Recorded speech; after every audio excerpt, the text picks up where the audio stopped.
Kalunos-lunos na balita ngayon pong Miyerkules. Patay ang isang sanggol sa sunog sa Bagong Silang, Caloocan. May lalabas na raw sana siya ng ina mula sa nasusunog na bahay, ngunit nabitawan. Balita hatid ni Bam Alegre. Halos hawiin ng barangay mobile na ito ang kalsada para lang makarating agad sa Tala Hospital sa Caloocan. Karga ng rescuer ang 10 buwang gulang na sanggol na si Donsky Del Monte.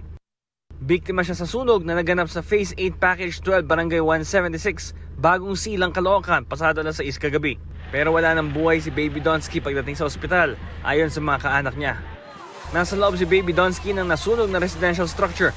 Sinikap ng kanyang ina na ilabas siya, pero nabitawan niya ang sanggol matapos siyang lumundag mula sa gusali. Nakaligtas ang ina niyang si Mary Ann Akma, pero nagtamo siya ng mga sunog sa katawan. Ang bilis po eh.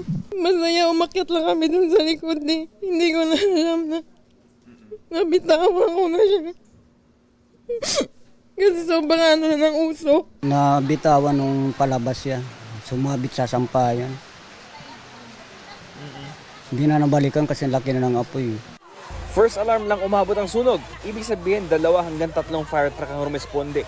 Pero mabilis kumalat ang apoy dahil gawa sa light material sa mga bahay sa compound. Wala pang 1 oras na kontrol na ng mga bumbero ang apoy.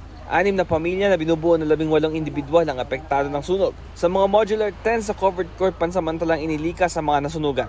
Ayon sa Purok Leader, isa sa mga tinitingnan dahilan ng sunog ang naiwang kandila sa isang bahay. Kamamatay lang po ng pinakalola nila. Meron po silang ugali na kagwalian na pagdating ng orasyon, nag-aano po sila ng kandila, naglalagay po sa altar.